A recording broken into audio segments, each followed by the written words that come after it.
Makanya mengoleksi apapun itu Mas Andi, dengan bentuk keris, dengan bentuk apapun itu sangat berbahaya. Sangat berbahaya. Berbahaya itu. Nggak mau ke tempatan orang-orang yang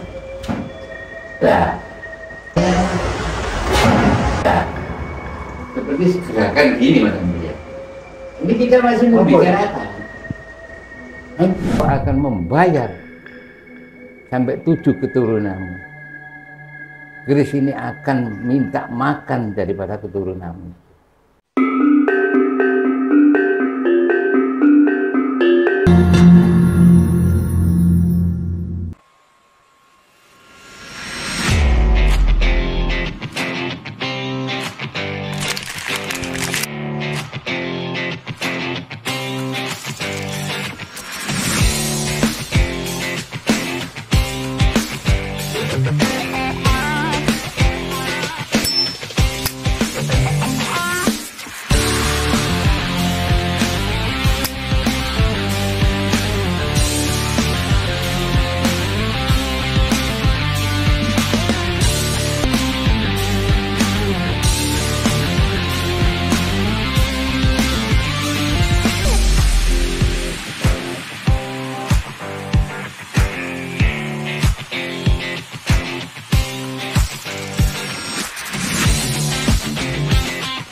Assalamualaikum warahmatullahi wabarakatuh. Semoga Allah memberikan salam kedamaian dan kesejahteraan bagi kita semua. Halo sahabat Samamor dimanapun berada. Mudah-mudahan sahabat Samamor diberikan kesehatan, rezeki yang melimpah dan segala urusan dimudahkan. Amin. Assalamualaikum Mbah. Waalaikumsalam warahmatullahi wabarakatuh. Wah, lama nggak kepanggil nih, Mbak. Iya Mas Hamdi. Ada kesibukan apa aja, Di luar Pak? itu ada kesibukan ya. Nggih. Karena kan jualan Mas Hamdi. Oh, jualan ya, Bang. Ya, jualan es lilin itu di luar sana. Ya. Ada 1 bulan lebih loh, Pak. Lebih Mas Hamdi. Mulai acara Galo ya, Pak ya? Iya, mulai acara kali itu. Dan kok ujuk-ujuk moro-moro metungul, gimana ceritanya, Pak? Tanpa Ya, diundang, tanpa memang ditelepon. kadang-kadang kita itu tumbuh daripada kerentek itu. Kerentek dari hati. Ya memang hati mengendaki ke sini ya ke sini, walaupun tidak kita itu secara perjanjian. Iya. Ya kita ikuti aja, ada apa nanti. Ya buktinya gini, Mbak, ya video. Nah, Iya.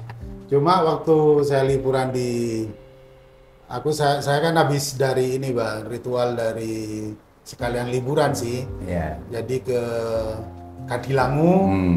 terus ke Dieng, terus ke Pamenang sampai naik gunung sana, Mbak. Terus terakhir ke Jogja, Mbak. Ya. Cuma waktu malam-malam sama Galuh, iya Bang Mat nggak tahu anu, ya nggak tahu telepon. Iya, Bang Mat udah bulan lebih kan. Kok moro-moro metungol, ini rezeki ini. Dan kebetulan memang ini pas hari Natal nih, Mbak. Iya. Metungol langsung. Ya mudah-mudahan lah secara umat Nasrani ini dengan merayakan hari Natal ini, Ya, semoga lah selalu diberkahi oleh Allah Ta'ala. amin. Dan Amin. selalu diberikan kesejahteraan, bisa diberikan kelapangan rezeki, Amin. dan semoga diberkahi oleh panjang umur oleh Allah Ta'ala. Semoga diberikan suatu keselamatan. Amin. Ya kita itu kadang-kadang sesama manusia itu ya kita hubungan secara manusia. Kalau kita secara manusia hubungan secara horizontal itu dengan baik, saling menghormati, menghargai. Ya itulah tercipta suatu kedamaian kesejahteraan. Nah, soal hubungan secara vertikal itu otomatis. Otomatis gitu. Iya otomatis. Ya, makanya Kadang-kadang itu saya jualan isi, walaupun orang itu beli 1-2 gitu. Ya semoga diberkahi oleh Allah, diberikan selalu sehat, diberikan keselamatan oleh Allah Ta'ala. Nah ini sehat itu luas diartikan. Sehat secara ekonomi, sehat secara jiwa, sehat secara rohani. Nah ini utama rohani ini. Iya. Nah itu. Ya di luar selama ini mungkin ya Allah mengendaki saya untuk menyampaikan salam itu. Sampaikan salam kesehatan sesama umat manusia. Walaupun kau ikut dengan secara umpama jual, dengan daya beli orang ini 1-2. Yang penting kita ini berterima kasih. Semoga menjadikan keberkahan. Nah saya diberkahi. Nah orang ini beli, akhirnya apa? Bisa untuk berkah saya melengkapi daripada kebutuhan apa yang saya butuhkan dalam kehidupan saya. Itu utama Mas Andi. Nah orang itu walaupun ya istilahnya ya bukan seakidah, tapi tetap saling mendoakan di situ. Nah, tapi ada bedanya nggak Bang? Kita mendoakan atau salam sama antar manusia atau makhluk hidup dengan yang nggak nampak atau termasuk dengan kodam atau isi pusaka itu. Ini perlu Pak Sandi. Perlu juga Pak Yo. Nah makanya kadang-kadang saya ini kalau habis jualan, saya baca ya aja aluha aja wajala ya jalalu ya jamalu ya ajis ya khofar wal ghafurur rahim. Dengan rahmatmu ridhamu keberkahanmu ya Allah untuk menjadikan secara kedamaian, keselamatan, kesejahteraan bagi keseluruhan makhluk. Kita berdoa itu bukan untuk diri kita sendiri. Nah intinya tumbuhan, binatang apapun itu sebagai kelengkapan untuk melayani diri kita sendiri. Ya dengan ada hidupnya. Siapa yang hidup dengan bentuk tumbuhan? Kita butuh enggak? Walaupun kita ini kadang-kadang di bawah pohon, kena terik matahari. Kita diayomi oleh pohon, bisa teduh, bisa duduk nyaman di situ. Kenapa kita tidak berdoa untuk keseluruhan makhluk? Makhluk ini kadang-kadang itu ya bentuk tumbuhan, binatang, atau yang tidak terlihat. Ya itu supaya dia itu sungkan karena kita doakan. Nah dalam arti tidak ada suatu permusuhan sebenarnya kita ini antara yang nyata dan tidak nyata. Nah istilah itu kalau menghormati ya dia menghormati gitu loh Mas Andi. Kalau menghormati dia juga menghormati. Lah itulah terjaga supaya saling apa? Mau goda apa sungkan gitu loh. Kalau ada di sini kan kebetulan di ruang pusaka nih. Iya. Di ruang pusaka kadang ada suara. Kalau seperti ibuku kemarin yang acara mantenan Galuh itu kan suruh tidur di atas, kamar atas nggak mau. Akhirnya tidur di ruang pusaka ini. Sampai 2 malam, Bang. Itu 2 malam ada suara seperti apa ya, Bang? Kayak keris itu kayak gini loh, Bang. Kayak suara kolotean lah kata orang Jawa. Sampai berturut-turut loh, itu 2 malam, Bang. Itu memang dari isi keris itu atau memang ada jin lain yang ada di ruang ini, Bang? Ya kadang-kadang itu unsurnya itu kadang-kadang terkait dengan adanya kodam keris itu. Kodam keris? Ya. Berarti kalau kodam itu memang diisi atau bawaan keris? Ya diisi. Diisi kalau kodam. Nah gini loh, Empu dulu itu menciptakan sebuah keris. Makanya ini dengan secara tidak gegabah, dengan ketenangan, dengan kejernihan, dengan kekhusyuan. Jangan sampai salah empu ini untuk menghembuskan. Ya disebut dulu kalau empu menghembuskan itu dengan sebutan sebagai air kehidupan. Lah air kehidupan itu yang diolah, dieksplorasi oleh empu sampai menjadikan suatu energi.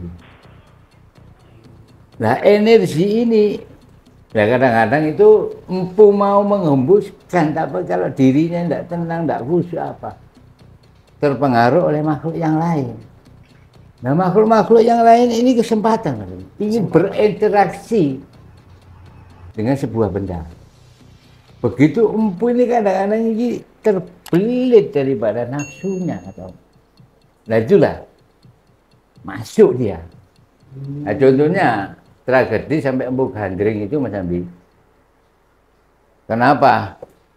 Dengan waktunya panjang. Itu betul-betul pengamatan teliti. Tapi karena ini Ken Arok berambisi, ada tendensi kekuasaan untuk merekayasa bagaimana keris ini dijadikan sebagai alat untuk menjadikan fitnah. Nah akhirnya, yaitu berkepanjangan akhirnya. Sampai empu gandring itu mengeluarkan sabda, sampai karena ditusuk itu. Kau akan membayar sampai 7 keturunanmu. Keris ini akan minta makan daripada keturunanmu. Sampai 7 keturunan. Ngeri Bang ya. Duh, mengerikan Mas Andi. Jadi memang ngoleksi pusaka, apalagi keris Bang ya. Nah, itu harus gimana Bang biar aman gitu Bang. gini Mas Andi. Sebenarnya bagaimana orang-orang ini bisa mengeksplorasi diri kita sendiri. Karena kita itu kan adanya unsur, 4 unsur. Ya. Nah unsur apa? Angin, udara, tanah, api, air. Nah yang sering menonjol itu apa? Api kan? Api. Nah tapi kalau kita tidak bisa mengolah, bagaimana bisa menempatkan api ini? Ya jelas, hal-hal itu bisa mempengaruhi. Akhirnya buruk lah hasilnya. Nah hasilnya buruk. Karena nggak sesuai, nggak ditempatkan pada tempatnya. Tempatnya, lah itu loh Mas Andi. Iya. Nah kadang-kadang bisa mempengaruhi kepada yang mengoleksi ini. Makanya mengoleksi apapun itu Mas Andi, dengan bentuk keris, dengan bentuk apapun itu, sangat berbahaya. Sangat berbahaya. Berbahaya itu. Kalau tidak bisa menguasai di dalam diri kita sendiri, tidak bisa mengeksplor daripada unsur dalam diri kita sendiri. Nah intinya, kalau kita bisa menempatkan pada tempatnya, mengeksplorasi diri, mengelola, bisa tenang. Andaikan ini ada unsur energi keris yang berbahaya, kita bisa menetralisir. Nah istilahnya bisa disungkani sama kodam-kodam atau energi yang diembuskan oleh empu itu. Berarti harus pintar-pintar. Nah, bergaul sama teman-teman, sama bos-bos Bang. ya. Memang masih banyak yang tidak percaya dengan salah satu contoh kodam pusaka atau yoni. Itu padahal kalau di agama saya tuh Bang, itu kan harus percaya dengan goib. Iya. Jadi banyak sekali Bang yang fanatik di agamanya, entah itu percaya apa nggak tahu nih Pak ya. Ya. Gini Mas Andi, soal orang untuk diperkenalkan untuk meyakini secara gaib itu tidak semudah itu. Kalau tidak mengalami sendiri dengan dalam keadaan sendirian, kadang-kadang itu terlihat apa itu tidak bisa. Nah orang-orang yang pengalaman inilah yang tahu hal-hal yang tak tampak nyata kadang-kadang bisa nyata. Itu baru dari situ. Nah, contohnya ya Mas Andi ya, saya ini dulu itu tidak pernah tidur. Kadang-kadang saya duduk di atap seng gitu. Iya. Ya. Kalau malam itu Mas Andi, kalau ada ya dibilang orang itu kadang ngintang lali sebenarnya. Bintang ngalih. Nah itu sebenarnya itu jongpati. Jongpati itu cara bahasa Arab itu malaikat maut. Nah itu tiap malam saya bawa bola. Kalau kelihatan itu saya bundeli Mas Andi. Srek. kadang dapat 3, kadang-kadang 1 semalam. Itu berupa cahaya atau? Seperti cahaya. Oh, kayak lintang alir itu, kayak serot gitu. Nah itu. Iya. Begitu kurang 1, 40, 39. Iya. Itu nggak tahu-tahu itu Mas Andi, ada yang berdiri di depan saya, tingginya itu melebihi daripada Tugu Pahlawan. Waduh, Nah, medeni. terus saya gini, kenapa kamu menghalang-halangi saya? Loh, siapa menghalang-halangi kamu? Oh, saya tidak ingin menghalangi. Oh, saya kan mengikat lintang. Iya, sama dengan mengikat saya itu. Langsung itu turun sekecil Mas Andi. Saya itu langsung dijak bertengkar, tarung, bubul Mas Andi. Akhirnya kalah dia itu. Itu namanya jung apa? Jongpati kalau Jongpati. orang Jawa ya. Nah itu.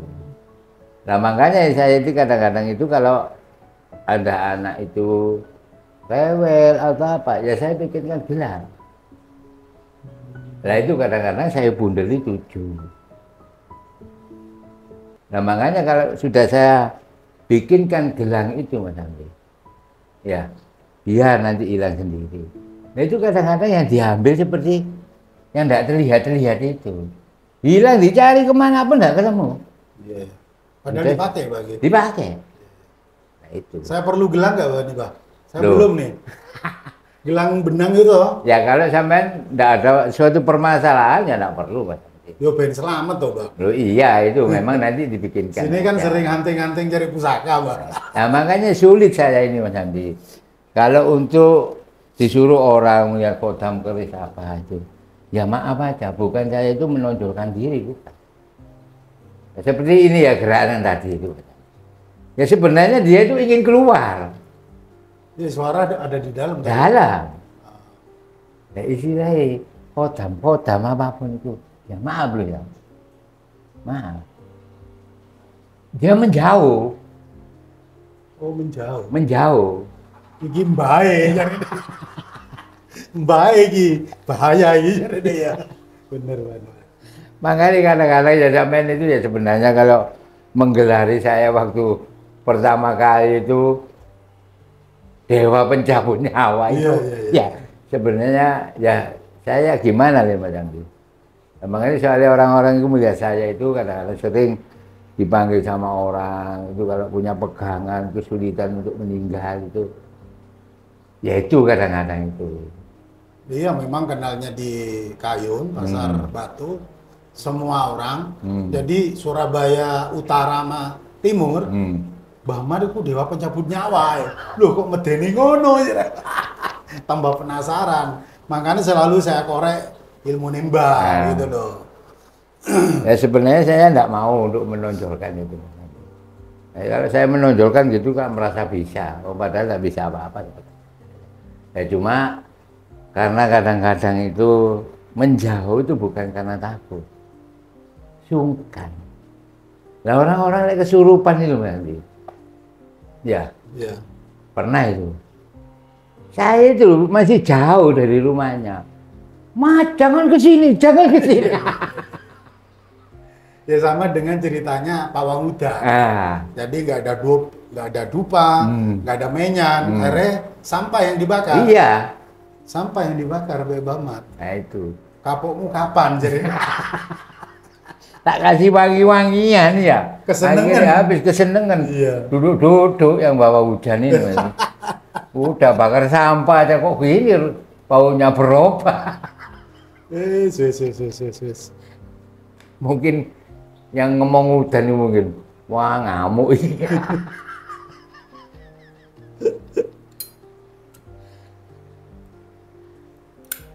Ya kejadian seperti tadi itu mungkin ya rasa sungkan loh, bukan takut tuh, sungkan. Makanya orang sakti itu Mas Andi, bukan dipedil meliti, dibacok nak makan, bukan itu. Orang sakti itu tidak punya musuh, disungkani. Sebab apa tidak punya musuh? Sebab apa tidak disungkani? Jadi istilah jin-jin setan apapun itu. Udah hormat, gitu. Bukan hormat, sungkan. Oh, sungkan gitu. Nah, itu. Nah, makanya seperti apa? Nabi Sulaiman. Ya karena ayatnya kan sudah ada. Maaf saya menggunakan bahasa sama ya. Innahu min Sulaiman wa innahu bismillahirrahmanirrahim. Ala ta'alu alayya wa tu'ni muslim. Sesungguhnya aku mengangkat Nabi Sulaiman. Nah kenapa kok bismillahirrahmanirrahim di tengah? Kok enggak bismillahirrahmanirrahim innahu min Sulaiman? Nah karena Nabi Sulaiman ini mengaktualitaskan daripada rasa kasih sayang terhadap bentuk kehidupan atau wujud kehidupan. Jin setan itu ya disayang. Disayang. Dihormati. Tumbuhan binatang dihormati. Sampai dia tidak berani. Kadang-kadang ada semut itu menghindar ya sulit. Nah itu. Nah akhirnya mengaktualkan atas nama Maha Pengasih, Maha Penyayang. Ya diangkat sebagai raja manusia dan jin setan itu. Akhirnya jin setan dikusungkan dengan Nabi Sulaiman. Bukan Nabi Sulaiman karena sakti. Karena dia bisa menghormati, menghargai, tidak ada secara permusuhan.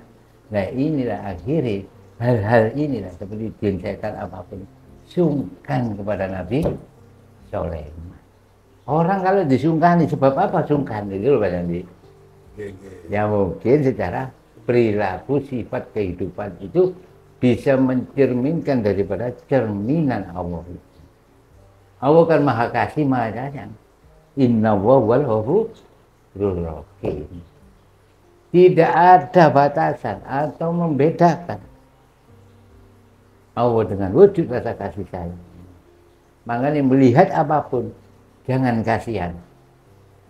Melihatlah dengan wujud rasa kasih sayang. Apa siapapun terhadap apapun itu.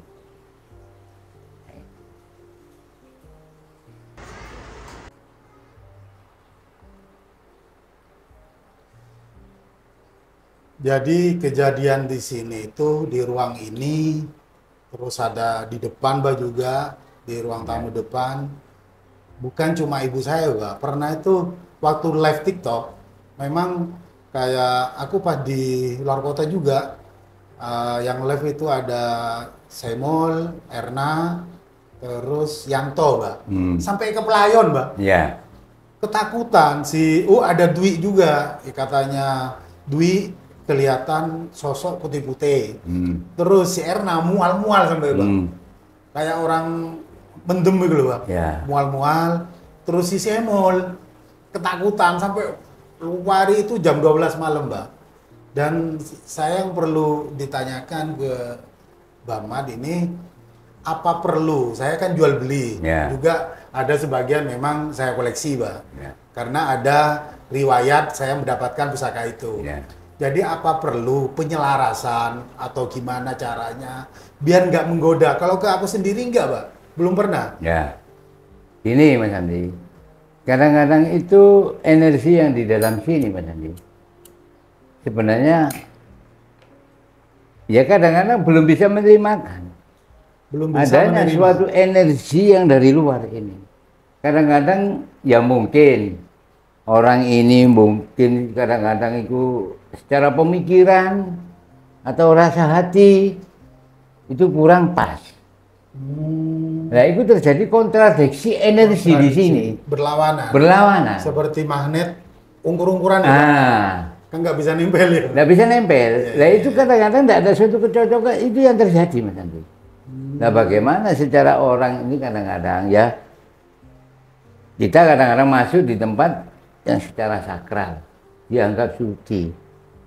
Tapi kalau ini yang masuk ini belum adanya suatu etika, tempatnya sudah disakralkan, itu terjadi suatu kontradiksi daripada energi. Nah itu benturan.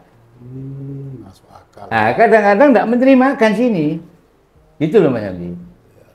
Yang maksud itu tidak mengendaki energi-energi ini masuk gitu loh. Nah dia membuat olah. Kadang-kadang timbul penampakan.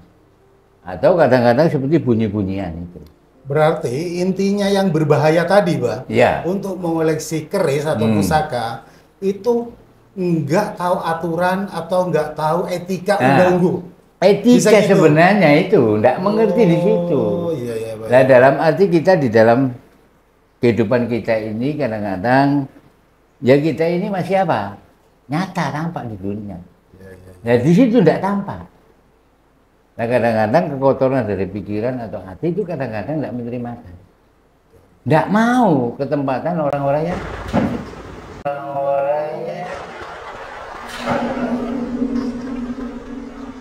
nah, seperti gerakan gini Mas Andi ya.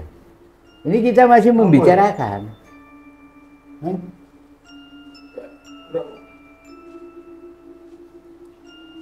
Ya, ibuku 2 malam itu kayak gitu bang, kedek. Tadi ada suara memang Mbak ya? Ada gerakan. Nah itu kadang-kadang mungkin kita berbicara gini timbul suatu apa?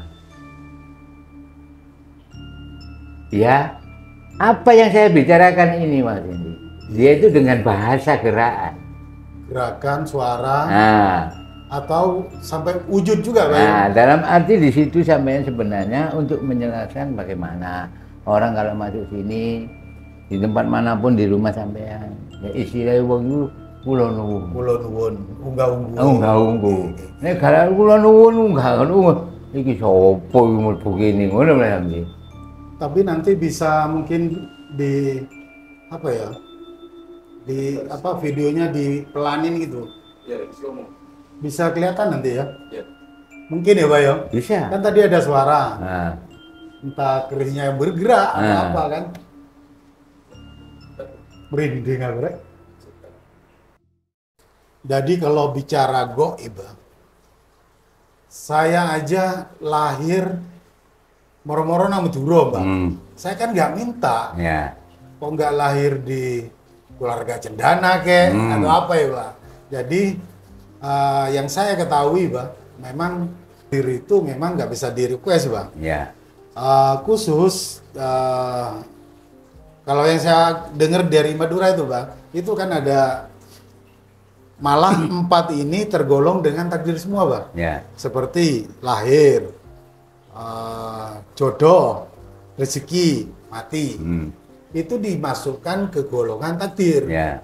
Cuma ketika saya tahu dari teman-teman atau dari Pak Miki juga, takdir itu nggak bisa di request Bang. Jadi kalau yang 4 seperti jodoh, rezeki, mati, kan itu 50-50 Bang. 50-50, ada campur tangan manusia. Ya. Lek pingin cepat mati, ya wis turun nang rel. Nah. Kan ngoten nggih Bang. Napa sepaham jenengan Bang? Ya gini Mas Andi ya. Takdir itu yang disebut ketentuan. Ya. Urip, lahir, jodoh, loro, mati. Nah, sebenarnya di sini perjalanan ini suatu ketentuan daripada takdir, tidak bisa dirubah. Tapi kita itu jangan mencari sebab musabab mendekatkan ke takdir. Contohnya mati.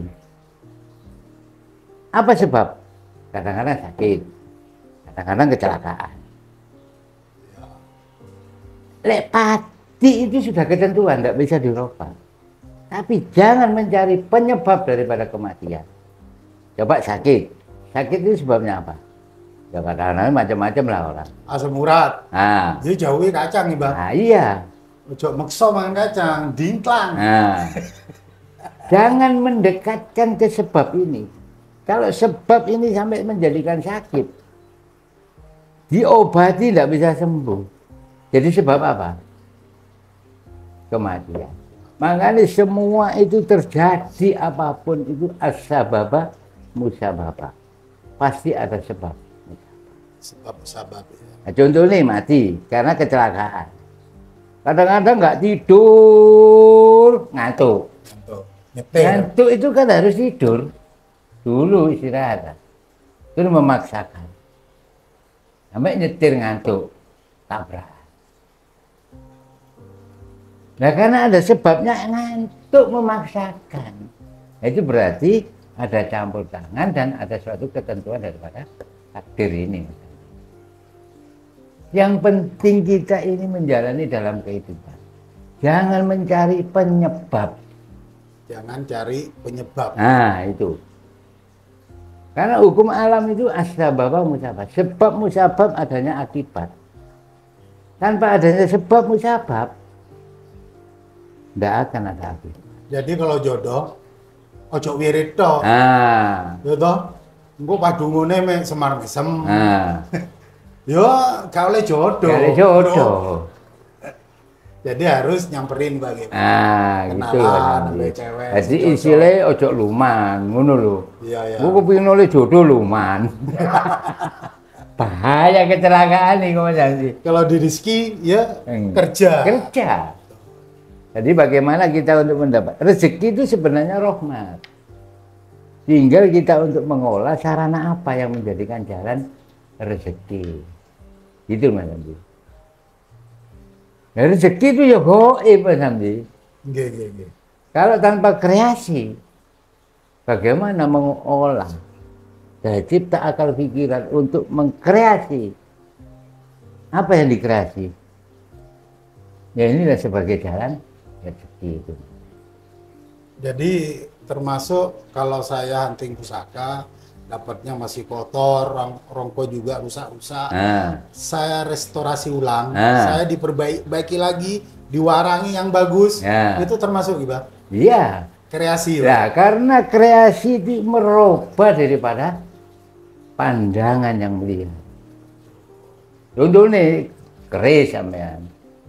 Si gelawuan itu ini sampai jual. Heran Orang sing- melihat itu gimana Mas Andi? Yo, wedi titanus, Bang. Oh keris rupanya ngene iki. Iya. Ngenyang aja enggak mau Mas Andi. Betul. Lah itu. Jadi kreasi itu merubah daripada satu pandangan penglihatan seseorang tidak indah menjadikan indah. Nggak baik jadi baik. Nah makanya semua apapun. Nah contohnya gini. Allah menciptakan hal sekecil apapun tanpa sia-sia bagi orang-orang yang mau berpikir. Nah berpikir bagaimana untuk menjadikan suatu kreasi yang menjadikan suatu daya kreativitas. Hasil dari kreasi inilah ya ada nilai seninya, dilihat indah, dilihat bagus.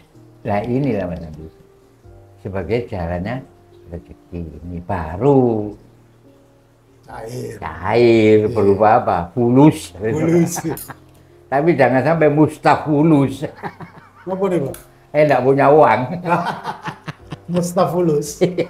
Orang gila bilang Mayucen. Mayucen. Itu saya bahasa sampean kurang vitamin D. Vitamin D. Iya duit itu. Jadi hal sesuatu apapun sekecil apapun, kalau mau mengkreasi berpikir dan untuk dikreasi itu jadi sebab jalannya rezeki. Mana bisa dapat rezeki? Nah, itu. Rezeki itu gaib, harus mengolah dulu baru kelihatan nyata gitu loh. Jadi ternyata pembahasan dari Bamat koleksi pusaka khususnya keris itu memang sangat berbahaya ketika nggak punya unggah-ungguh, gitu Pak. Jadi harus ada etika, harus ada hormat karena keris adalah diciptakan sama sang empu dengan penuh doa-doa baik. Jadi nggak ada doa buruk toh, Pak? Nggak ada. Nggak ada toh. Nggak ada. Ya itu tujuannya itu doa yang baik. Bagaimana garis generasi ini supaya hasilnya baik. Gitu. Itu Ya. yang perlu dihormati. Jadi karya-karya sang empu. Oke, sahabat Sawamor, demikian tadi ngobrol kami dengan Bamat atau wejangan Bamat tentang goib dan berbahayanya mengkoleksi pusaka atau keris. Terima kasih telah berkenan mengikuti channel Galeri Sang Pamor. Terus pantengin, jangan sampai kelewatan. Terima kasih Bamat. Rawipun matur sembah nuwun. Wassalamualaikum warahmatullahi wabarakatuh. Salam budaya.